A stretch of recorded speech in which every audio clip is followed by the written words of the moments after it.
Buonasera a tutti, benvenuti all'Ateneo Veneto, grazie per essere presenti così numerosi. Permettetemi un ringraziamento al signor Prefetto che ci onora della sua presenza, e un ringraziamento alla Presidente della Corte d'Appello e al Presidente del Tribunale di Venezia. A lui un particolare saluto perché si è insediato ieri ed è venuto oggi nel posto migliore di Venezia, e quindi questo tanto per dirlo subito. Bene, allora, dopo una vita brillante in magistratura, Dino Petralia, che è il nostro autore, una volta lasciata la toga si è riconvertito in scrittore. Può sembrare strano, però devo dire che ci sta con Dino Petralia, che conosco ormai da molti anni, perché a differenza di quasi tutti i magistrati, o comunque molti magistrati, che pensano solo al diritto, alle sentenze e alla legge, Dino Petralia è un uomo eclettico. E quindi mi immaginavo che inventasse qualche cosa e si è inventato questa grammatica che non è di un argomento proprio di particolare attualità. E Dino l'ha scritto giocando, come fanno i bambini, e quindi molto seriamente, come fanno i bambini quando giocano. Certo che questa è una grammatica speciale. È una grammatica perché contiene tutti gli elementi che la compongono, o quasi tutti, gli articoli, gli avverbi, le preposizioni, eccetera, ma è, dicevo, una grammatica speciale perché è una grammatica che parla col cuore. È come se le parole, per Dino Petralia, acquistassero vita, ognuna di esse, indipendentemente dalla loro importanza, e esprimessero e facessero anche esprimere a chi le usa una gamma di sentimenti: simpatia, antipatia, odio, vicinanza, lontananza, perché le parole in effetti hanno un loro carattere, indipendente dal carattere di chi le utilizza, e hanno una loro educazione, una loro musicalità, una loro etica, una loro estetica. E nella prefazione ci dice Dino, devo mettere gli occhiali, me le sono presentate da solo, una per una, e loro, le parole, diffidenti e guardinghe sulle prime, hanno poco a poco imparato a conoscermi e a fidarsi. Il libro è, all'evidenza, una sorta di divertissement letterario, ma è un libro colto, raffinato e anche molto ironico.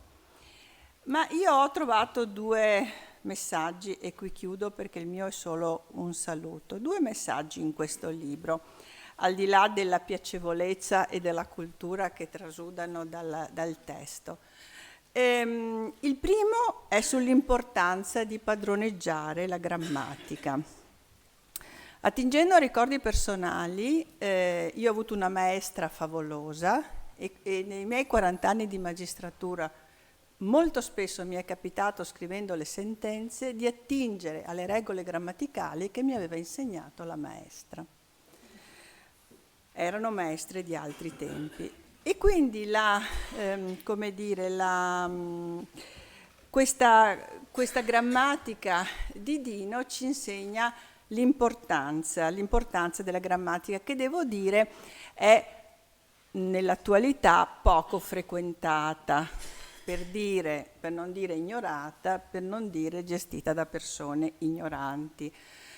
Lo leggiamo nei libri, lo leggiamo negli articoli di giornale, lo vediamo agli esami dei nostri laureati nei vari concorsi, e allora insomma Dino ci consente di fare questo ripasso.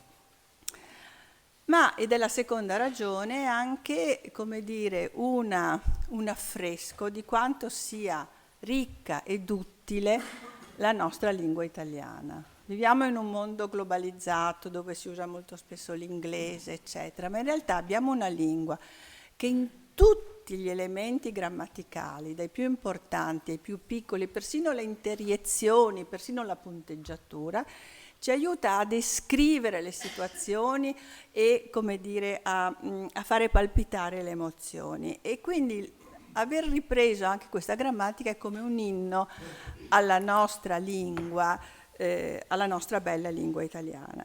Chiudo con l'augurio, che credo sia anche quello di Dino Petralia, che la grammatica scolastica o emozionale ridiventi patrimonio del nostro sapere quotidiano.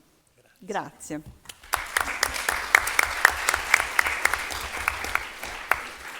Io mi taccio perché sono la padrona di casa, mi sono state permesse 2 domande che forse farò dopo, perché il chairman, come si usa dire a proposito di lingua italiana, è Alberto Tosofei, che tutti conoscete, scrittore, storico, autore di teatro, un sacco di cose, diciamo in conbin con Ottavia Piccolo, che ringrazio, che è veramente una nostra amica e viene sempre con noi. Ovviamente il ringraziamento va prima di tutto a Dino Petralia, ma come dire, si presenterà e lo sentirete parlare dopo. E io vorrei, prima di tacermi, partire subito col botto, quindi chiederei a Ottavia di far capire che cos'è questa grammatica. Senz'altro. Il e la sua famiglia, storia di confronti, passioni e ribellioni. Il, protagonista per eccellenza, esile nella figura, fiato corto e gamba lunga, non ama la solitudine ed è in perenne attesa del suo attributo, che sia persona, cosa, verbo o il nulla, appunto, che qualifica e distingue con meticolosa precisione. Compiuta l'opera, può poi tranquillamente inabissarsi, tornando disponibile quando occorre. D'indole settoriale ed esclusivista d'identità, virile per nascita e definizione, è attratto solo da un universo maschile che serve con dedizione, senza soggezioni né attrazioni. Sempre uguale a se stesso, si adatta facilmente al suo multiforme compagno di testo, con approccio diretto e senza troppi intermediari. Come sempre a spasso nei meandri del linguaggio, incontra spesso l'O, suo eterno antagonista, e ambedue, dimentichi di aver siglato anni or sono un armistizio sul distinguo del loro ruolo, ogni volta iniziano ad insultarsi reciprocamente. Ho la potente capacità di sorreggere le consonanti iniziali del mio seguito, dure e battagliere, e non le molle vocali che sostieni tu, contesta il all'impavido Lo, e di rimando questi. Vergognati tu, invece. Grazie alle vocali uso l'apostrofo che tutto alleggerisce e semplifica, e se non bastasse sorreggo pure i nomi con le consonanti più indomabili, tra le ultime dell'alfabeto. Inoltre gnomi, pneumatici e psicanalisti, così come studio, stadio e simili, cercano me e solo me. Anche oggi, incontrandosi, continuano indomiti a duellare, finché il tempo si impadronisce del proprio il, chiamandolo altrove, e Lo si ricorda del suo appuntamento. Ognuno va per la sua strada, sempre pronti tuttavia a confrontarsi aspramente, pure su i e gli, come già accaduto quando quei rispettivi loro plurali avevano a loro volta sostenuto ciascuno un assoluto primato.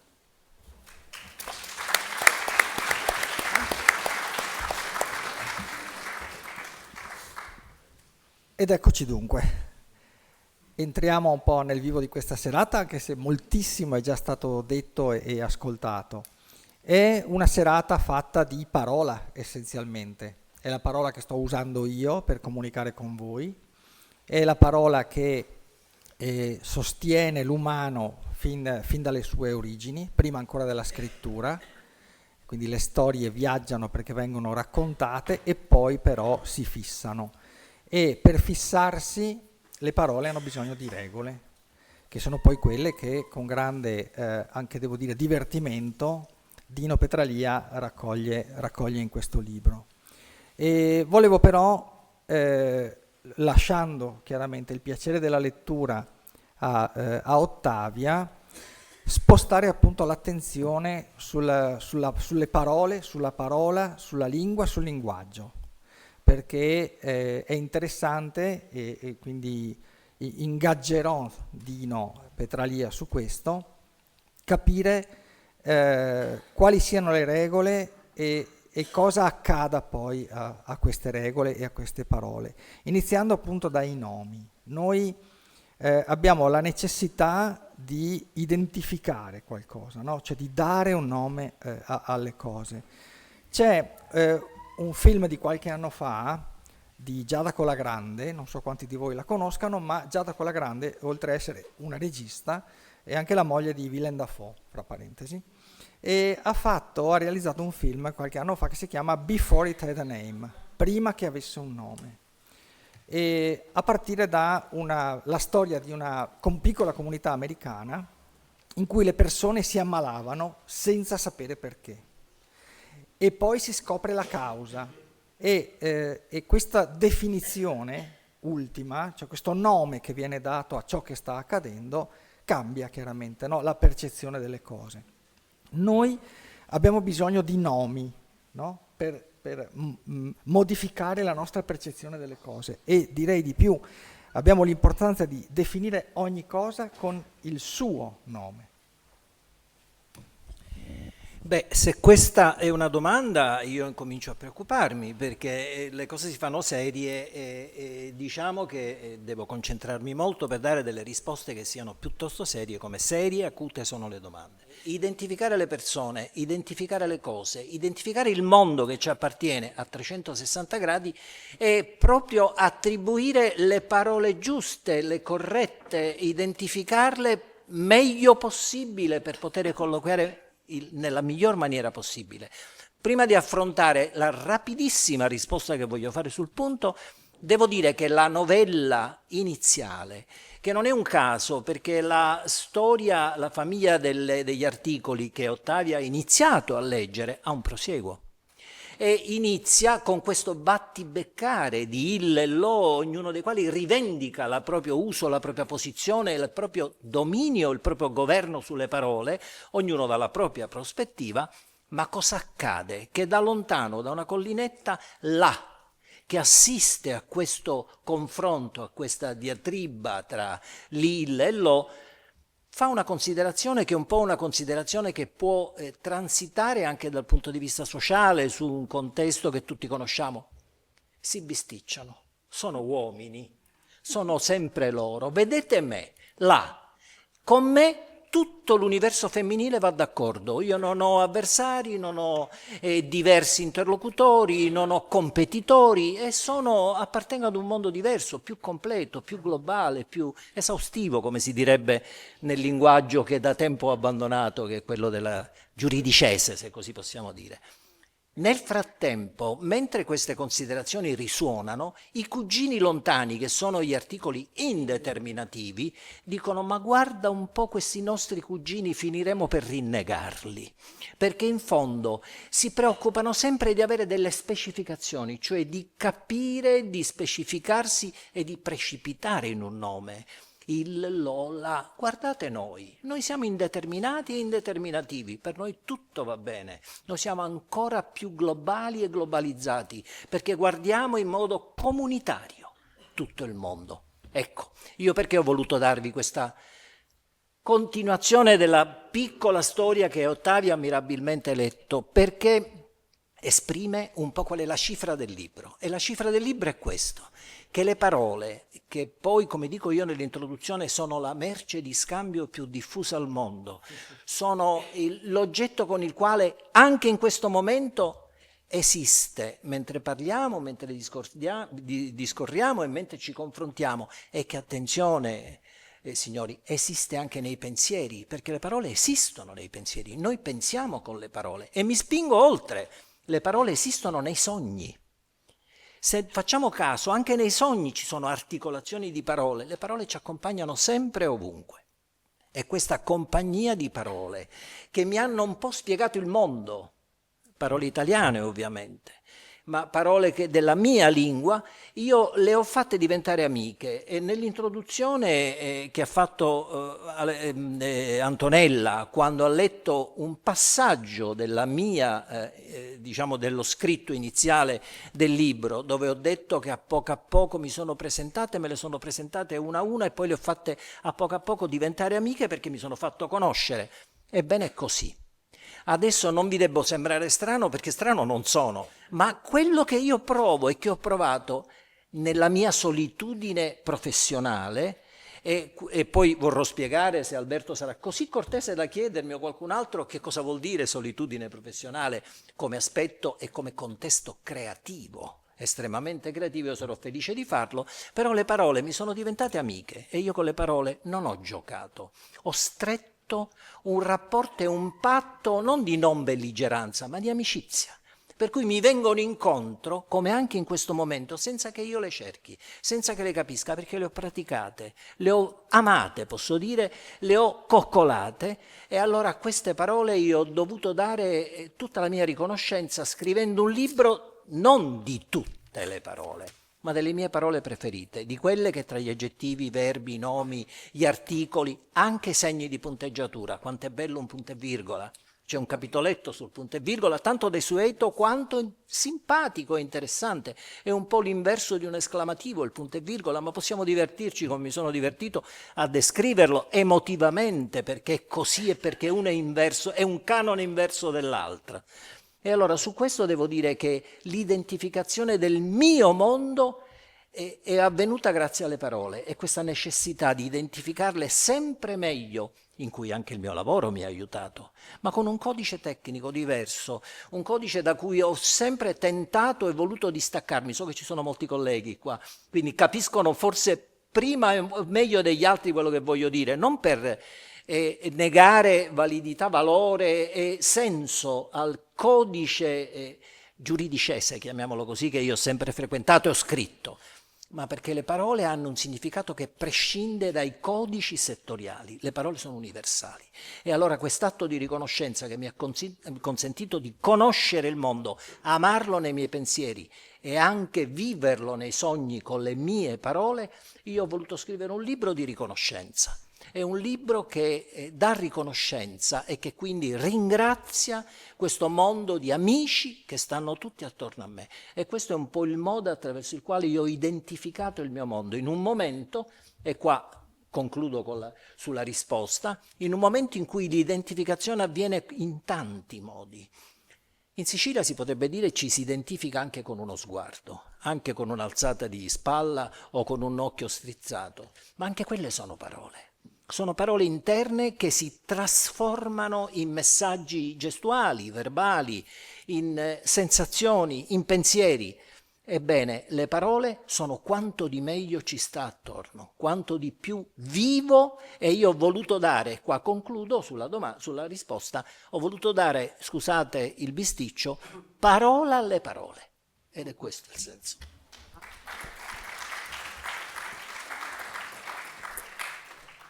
E qua e là le parole e le regole nascondono qualche imperfezione, e a volte però l'imperfezione stessa diventa regola. Verbi, che modi e che tempi. Salto l'indicativo presente, che c'è però. Imperfetto. Curiosamente appellato come difettoso, è invece il tempo più nostalgico, puntato su un passato benevolmente ridotto a racconto, un ripasso di vita vissuta, di dolori a volte, ma anche di godimenti. Va declinato col rispetto che si deve a qualcosa che non c'è più, ma anche col sorriso di chi narra per rivivere e gioire. Tipico delle favole e dei sogni, realizza un dinamismo descrittivo che si muove a onde, procedendo nel tempo fino alla fine. E come le onde resta lieve e delicato, o si ingrossa di emozioni intense fino alle lacrime.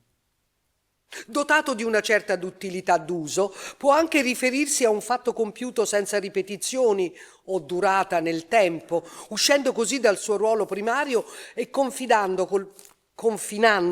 col passato remoto, ma rispetto a questo il tono del verbo e della sua pronuncia è più tenue, meno drastico. Straordinario e fascinoso quando si presta a un uso di un presente garbato e leggero.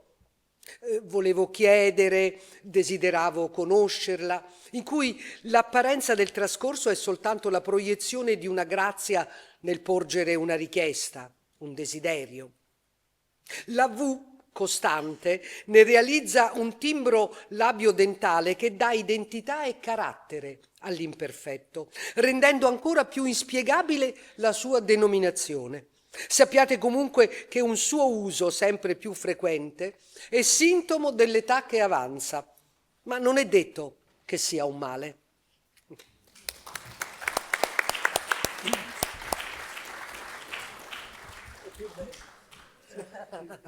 Due parole, ma due velocissime, perché sennò ci sarebbe troppo da dire per inquadrare il nostro autore, che è un magistrato. Qua ci sono diversi colleghi che lo sanno, ma anche tante persone insomma, che sanno poco di Dino Petralia. Magistrato inizialmente come inquirente, per lungo tempo come giudice, poi come membro del Consiglio Superiore di Magistratura. Petralia è stato nominato nel 2020 alla guida del Dipartimento di Amministrazione Penitenziaria, che ha lasciato da poco tempo. Procuratore generale di Reggio Calabria, fra le altre cose, fra queste...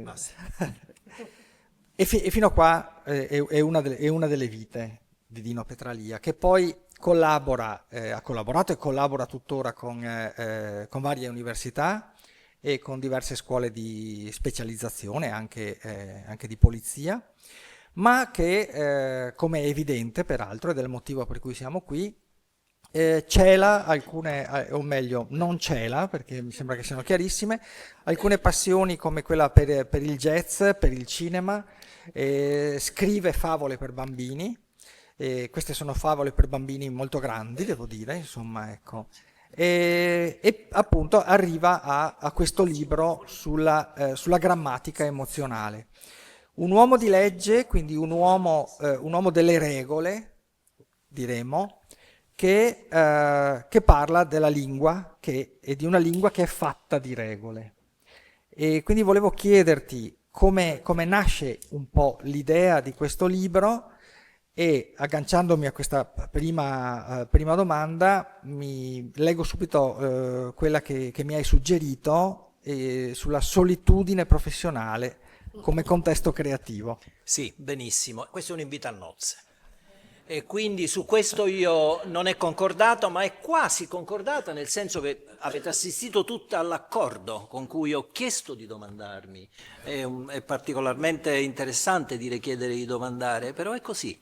E allora, com'è nato questo libro? Ripeto, io non sono una persona strana, quindi non vi fate prendere anzi mi reputo piuttosto normale, se non addirittura banale, come siamo tutti un po' banali, un po' normali e un po' strani, perché tutti siamo un connubio di tutto questo. Però devo dire, la solitudine professionale e la solitudine creativa, io ho sempre pensato e teorizzo anche, come in questa occasione mi viene da dire, che la solitudine, e lì si apre un trattino per chiuderlo subito, e lì si apre anche un contrasto col pensiero di mia moglie, a cui ho dedicato il libro, in una dedica che poi mi farà piacere che qualcuno legga, ma la solitudine è di chi non è mai andato via, e di chi per esempio se n'è andato per lavoro, come è successo a me, perché la moglie, disgrazia di famiglia, siamo due magistrati, quindi siamo stati sempre più incompatibili, con la conclusione e con la conseguenza che qualcuno di noi doveva allontanarsi dalla sede di lavoro, l'ho fatto io. E quindi mi sono sempre allontanato andando a vivere in vari posti, in varie città, diciamo in questa solitudine, chiamiamola così, professionale. Mia moglie sostiene che la vera solitudine è quella di chi resta e che va a parlare con i professori dei figli, che si occupa di far fare i compiti. Dice, questa è molto romantica la tua visione della solitudine, però c'è solitudine e solitudine. In ogni caso la mia solitudine è una solitudine a cui io sono grato e che ringrazio. Perché? Perché mi ha consentito di stare in compagnia delle mie parole, è proprio quello che ho detto. E allora questi momenti di solitudine, non solitudine, perché poi tornando a fine settimana non è una solitudine, perché c'è sempre qualcuno da cui ti allontani e poi torni e sai che c'è. E quindi su questo io devo dire che questa condizione di solitarietà più che di solitudine mi ha consentito di riflettere, di parlarmi, di sentire che cosa le parole mi suggerivano e di annotare, come si fa negli alberghi di un tempo, dove si vedeva il block notice tanto bello, tanto romantico, e ancora in qualcuno si trova con un lapis o una matitina, in cui di notte non si sa bene perché di notte, ma di notte si è più freschi. E mia moglie di notte è piuttosto come voi donne insonne e quindi ogni tanto mi sveglia e pensa sempre a cose peggiori di notte. Quindi di notte mi sveglia e mi fa: ma tu dormi? Dico sì, purtroppo sì, io di notte dormo, e la vedo che prende appunti, che parla, che vede telefonini e roba del genere. Però al di là di questa battuta io devo dirvi che avere la possibilità di essere liberi nel pensiero notturno, anche potersi addormentare tardi o svegliare prestissimo, io questo libro l'ho scritto nelle mie albe, che sono albe che vanno dalle 5, 5 e mezza, 6, in cui io mi sentivo concentrato su me stesso con una freschezza di idee, una freschezza di parola che mi ha permesso di essere non originale con me stesso, ma di essere me stesso fino in fondo e potermi dire quello che per me rappresenta una parola, che erano i miei compagni di giornate e di nottate, e questo torna sempre a quell'atto di ringraziamento che ho fatto.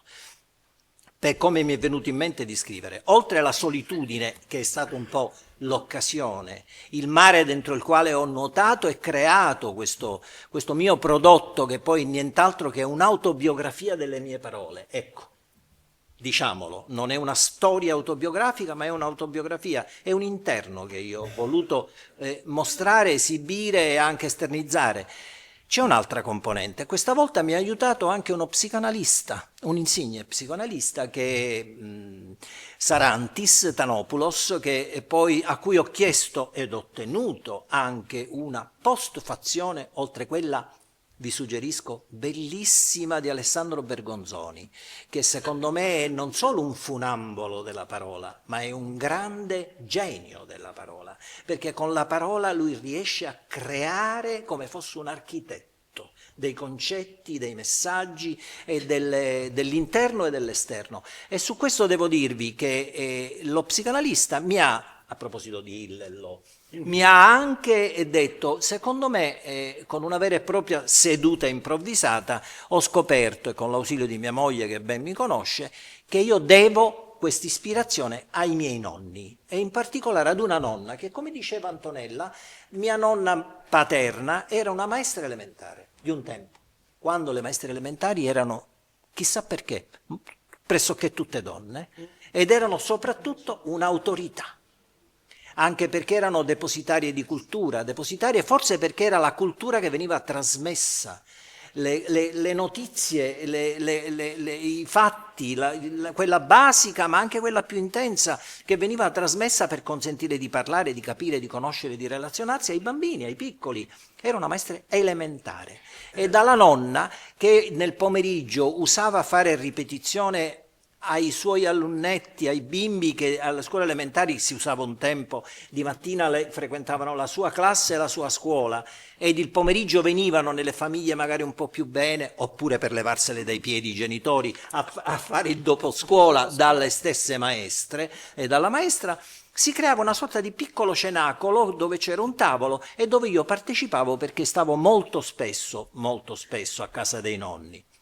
Ero bambino, ero piccolo e io, non vi deve sembrare strano, ma sui 5 anni, 4 anni e mezzo, 5 anni, già conoscevo l'analisi grammaticale. perché la orecchiavo, non perché la conoscessi, come si orecchia la musica, no? Se uno ha orecchio riesce a ripetere, ad assorbire e a ripetere. E questa analisi grammaticale, questa grammatica delle regole, questa che poi da lì si procedeva sulla logica, e dalla logica l'analisi del periodo, che non so se esiste ancora, ma i grammatici mi hanno detto che ancora esiste l'analisi del periodo, non come l'abbiamo studiata, ma molto più elaborata, mi ha fatto un po' per eufonia dei discorsi, un po' per abitudine, fatto diventare un amante di queste piccole regole, che sono regole grammaticali.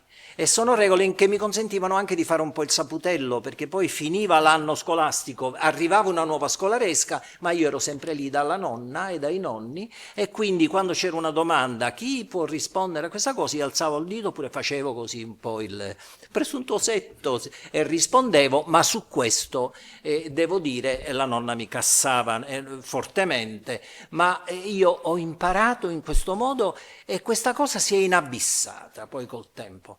Quest'amore per le regole, per queste regole minimali, basilari, si è un po' inabissata, gli studi, l'università, la magistratura, il lavoro, ed è riesplosa, è riemersa. Allora io penso che ognuno di noi, ognuno di voi, ognuno di noi ha qualche cosa dentro che non sa di avere, e che probabilmente ci vuole un'occasione, un momento, a volte anche un incontro con una persona, a volte anche un film. Anche un bel libro, anzi spesso un bel libro, riesce a snidare, come dire, a scovare da dentro con un'esplosione di pensiero e di voglia e di desiderio che tu non immaginavi di avere, ma che ha una radice lontana.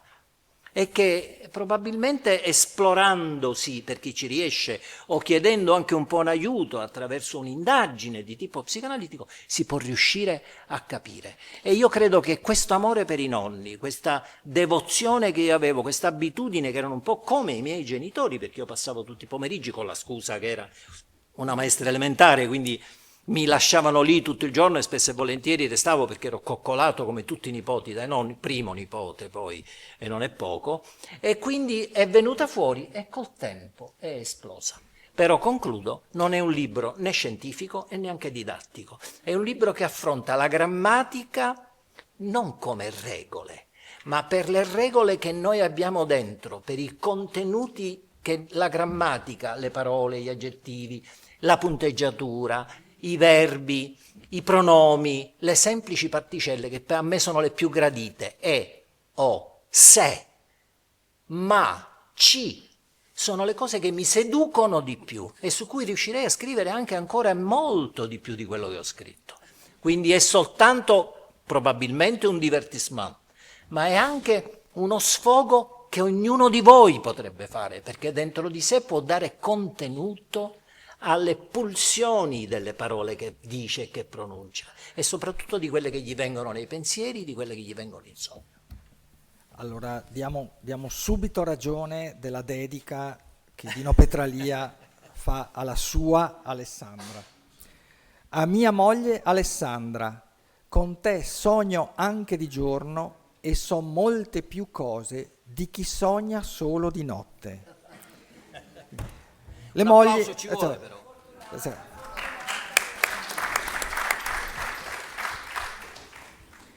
Mia moglie, che è ciò che ti aspetta, che ti aspettava e che ti aspetta a casa nei fine settimana, la tua solitudine che ti ha permesso, come dire, di lavorare al libro.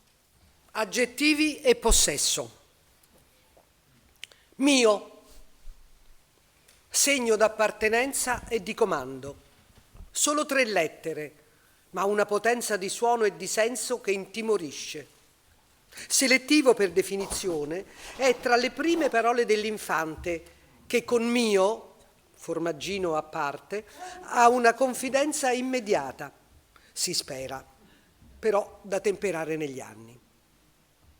Non certo dei francescani, mio è soprattutto degli avidi, che sulle cose materiali lo praticano anche col solo pensiero.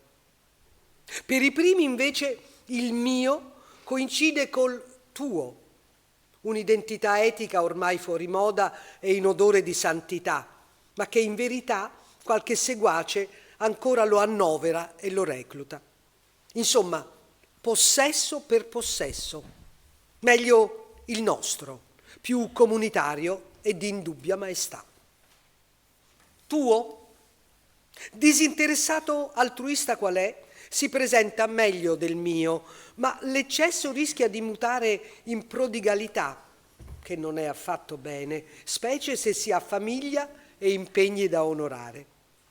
Estremismi a parte, garbatezza e cortesia sono i suoi attributi fedeli e, malgrado il suono roboante e non miagolante come quello del suo predecessore, è mite e benevolo pressoché con tutti, riscuotendo successo e stima nel pubblico.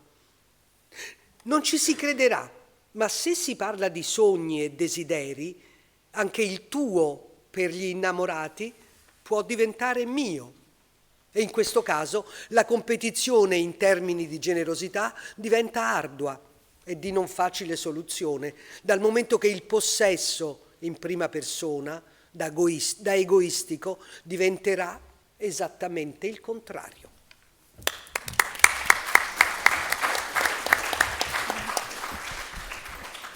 Allora, prendo la parola intanto per dire che tu hai imparato dalla nonna, io ho imparato dal maestro Manzi, e chi ha la mia età si ricorderà del maestro che col grande cartellone. Ma questa è una parentesi. Allora, l'occasione di avere Ottavia Piccolo è un'occasione ghiotta, perché, voglio dire, parliamo di parole e abbiamo una attrice bravissima e famosissima. Ottavia è stata insignita dall'Università di Ca' Foscari del titolo di membro onorario del corpo accademico. Io sono andata, qualcun altro era con me alla sua Lectio Magistralis e ha detto delle cose, sono una frasetta, 2 o 3 frasette che vorrei riportare proprio sulle parole. Perché, dice, gli attori usano sempre le parole degli altri, non usano parole proprie. E Ottavia ha detto: sono più di 60 anni che adopero le parole degli altri, grandi poeti, giovani drammaturghi, sempre parole ben pensate. E io sono stata chiamata a usarle per raccontare, rappresentare, trasmettere sentimenti, emozioni e pensieri. Sono parole, quelle degli altri, mai dette senza uno studio, una riflessione, e perciò sono parole che per me pesano molto. Le considero con grande rispetto, direi quasi con devozione. Sì, grazie per la citazione della mia Lectio Magistralis, che già solo a dire queste parole mi faceva paura, perché anch'io ho avuto una maestra meravigliosa, però mi sono fermata prestissimo, ho studiato pochissimo e quindi per me le parole sono davvero il mezzo che devo usare per trasmettere, ma che ho studiato pochissimo. Quindi il libro di Dino me lo sono letto e me lo rileggerò, perché così faccio un ripasso e poi potrei anche scrivere, ma non voglio farlo, invece non so scrivere. Ma è vero che le parole che io uso sono pensate e sono studiate, ecco, quindi contrariamente a quanto si può pensare, gli attori in genere quando parlano con le parole proprie sono imprecisi, mentre invece le parole che usano su un palcoscenico o davanti a una telecamera sono studiate, pensate e capite. Io mi rendo conto che certe volte mi succede che una parola, mentre sto per dirla, capisco che apre un mondo che fino a quel momento non avevo pensato, anche se l'ho studiato, se il testo che devo dire l'ho studiato e lo so a memoria e lo ripeto, però improvvisamente, magari una sera, mi rendo conto che quella parola che sto dicendo muove qualcosa dentro, apre un mondo che non conoscevo. Poi ci sono i vuoti di memoria, ma quello è un altro discorso, ne parliamo in un altro momento. Per cui sì, le parole per me sono fondamentali, importanti, e ho imparato a rispettarle e a usarle sempre con grande parsimonia. Adesso è un periodo, ormai sono più di 20 anni che lavoro con un drammaturgo che forse conoscete, con Stefano Massini, del quale ho interpretato molti testi, e certe volte mi capita di rimettergli a posto delle frasi, lui non se ne accorge e io gli dico: ma ti sei accorto che lì, non che avessi sbagliato, ma non avevi detto esattamente quello che pensavi di dover dire? Ho detto: no, non me ne sono accorto, se l'hai aggiustata vuol dire che va bene così. Per cui mi accorgo certe volte di fare un lavoro che non avrei mai pensato di poter fare, di aggiustare le parole di qualcuno che le usa molto, molto meglio di me. Quindi sono contenta di poter invece sfruttare un po' Dino per rimettere a posto, perché la mia maestra, che anch'io ho avuto una maestra, Suor Domiziana, che era veramente meravigliosa, ancora mi serve quando devo parlare, perché mi ha saputo insegnare veramente tanto bene. Quindi va bene, basta, non ho altro da aggiungere. Abbiamo finora parlato di regole, eppure la lingua si muove, muta, si trasforma, impariamo ogni giorno parole nuove, ne vengono coniate addirittura.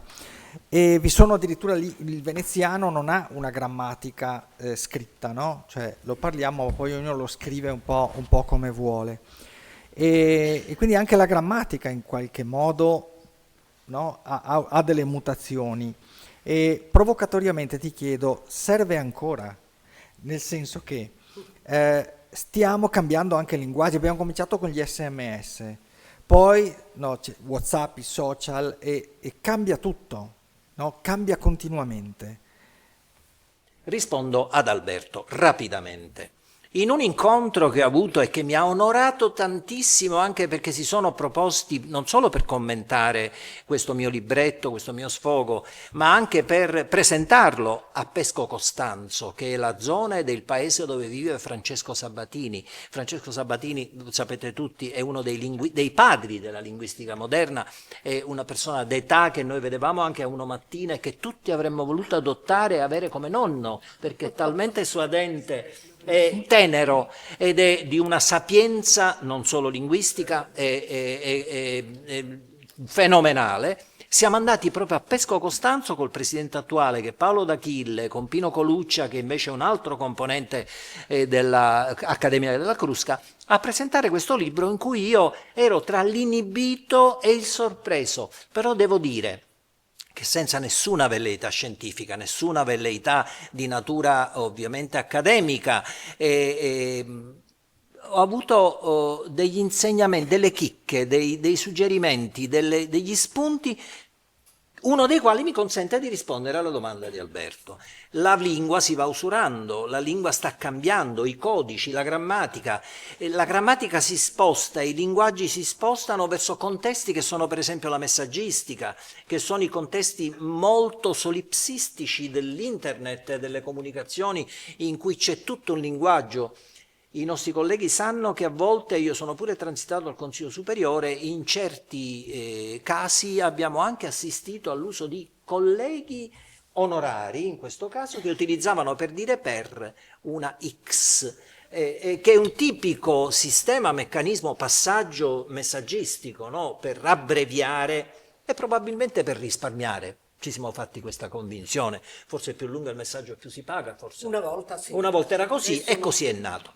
Però su questo, e finisco di rispondere, mi è stato detto, e io ripeto a voi dopo aver introitato questa comunicazione, che non ha importanza se ci sono errori se c'è un refuso, se c'è un diverso modo di parlare, di scrivere e quant'altro. Sì, ci sono violazioni grammaticali, violazioni logiche e tant'altro, e questo, ma di questo si occupano i grammatici, i professionisti del linguaggio e della grammatica, perché mi è stato detto, e se volete potete leggerlo nella bellissima relazione del professor Rosario Coluccia, fatto alla Fiera di Francoforte del libro dell'anno scorso, anzi di 2 anni fa, che mi ha dato a leggere, dove si dice che la cosa più importante non è la correttezza del linguaggio.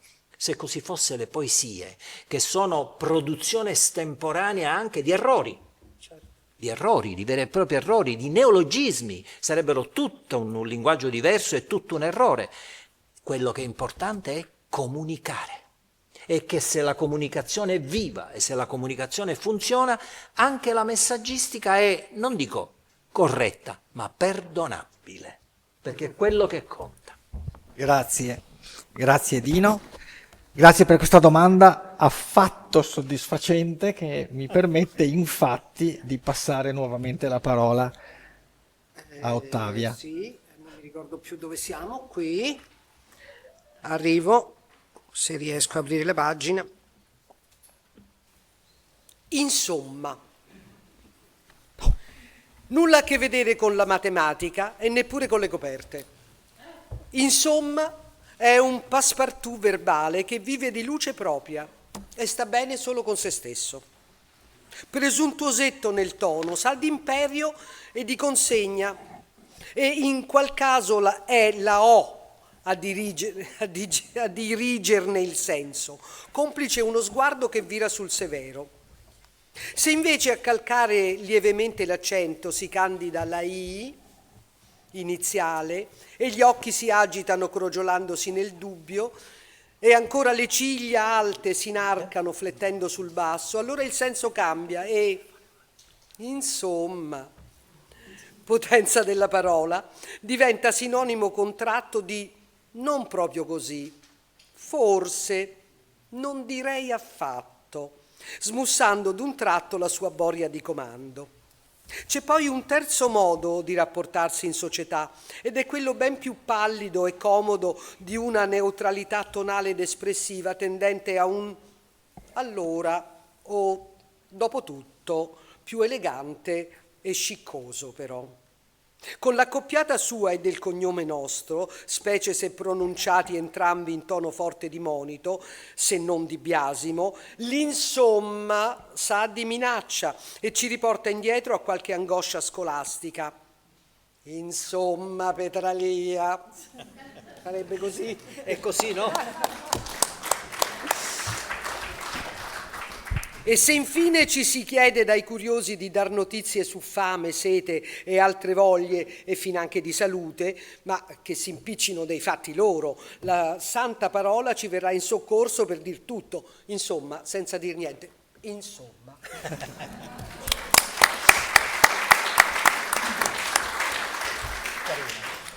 Insomma, Petralia. Siamo in chiusura, vorrei fare un'ultima domanda a Dino Petralia e quest'altro ti faccio una domanda con un bel punto interrogativo alla fine, va bene, così siamo sicuri. C'è pure il punto interrogativo. Esatto. La punteggiatura. C'è qualche parola che ti fa antipatia? Allora, qua la domanda è netta. Sì, nel catalogo di parole che voi leggerete nel libro, soprattutto sugli avverbi, che è sconfinata la categoria degli avverbi, ovviamente non ho potuto annoverare tutto, mai e poi mai avrei mai potuto, però ho scelto quelle che mi fanno più simpatia, però non posso negare che ce n'è qualcuno che effettivamente mi sta antipatica. E allora faccio una professione di sincerità e vi dico che una parola, un avverbio che a me sta antipatico e dipenderà forse dalle T, che è una lettera che non mi suona bene, è piuttosto. A me piuttosto sta antipatico. E sarà forse per un uso distorto che se ne fa, sarà forse per queste 3 T che contiene. C'è anche altrimenti che dà un poco, su quale ho scritto, ma non ho inserito in questa pubblicazione. Ora siamo già alla 3ª edizione in cui devo decidere se inserire quelle che mi stanno nel limbo tra l'antipatia e la simpatia e che ho forse il dovere di riabilitare, se leggendole riesco anche a entrare in sintonia con loro, però piuttosto non lo sopporto, mi dà fastidio. E allora io a piuttosto non devo nulla e anzi cerco di esiliarlo dal mio lessico, dal mio vocabolario scritto e parlato. E quindi su questo rispondo con grande franchezza che è così. A proposito del libro e qualcuno vorrà anche la dedica, io ho una penna dedicata alle dediche, scusate il bisticcio, ma è proprio così, perché credo molto nei simboli. Ecco, su questo forse un po' strano lo sono, perché ho sempre la cravatta il giacca forse no, questa deve essere una debolezza umana, nel senso maschile, proprio molto maschile, quello dell'ordine. No, è una debolezza umana che rassicura. E questo è vero, perché rassicura e forse sarà anche un po' di superstizione meridionale che io cerco di dosare in me stesso, però c'è. Però questa è la penna delle dediche, ma io per mettere una dedica per esempio a Roberto III, che vedo col libro in mano, quindi non invito a comprare perché chi lo vorrà lo comprerà, ma lo vedo e che vorrà una sua e gli devo una dedica. A Roberto forse non ho molto da chiedere, ma a chi vorrà una dedica che io non conosco non posso mettere con simpatia, con affetto, oppure con... No, allora sappiate che io mi faccio raccontare un po' la vita. Mi faccio così molto in sintesi, faccio spiegare che cosa fa nella vita, se fa l'insegnante, fa la farmacista, e poi ho il piacere anche di, con questa confidenza che ho con le mie parole, di chiedere soccorso e scrivere magari anche una bella dedica al farmacista o all'operaio o alla cosa. Quindi questo è un avviso ai naviganti, sappiate che questo è quello che io farò con grande piacere, con grande divertimento e anche con grande riconoscenza per voi. Grazie.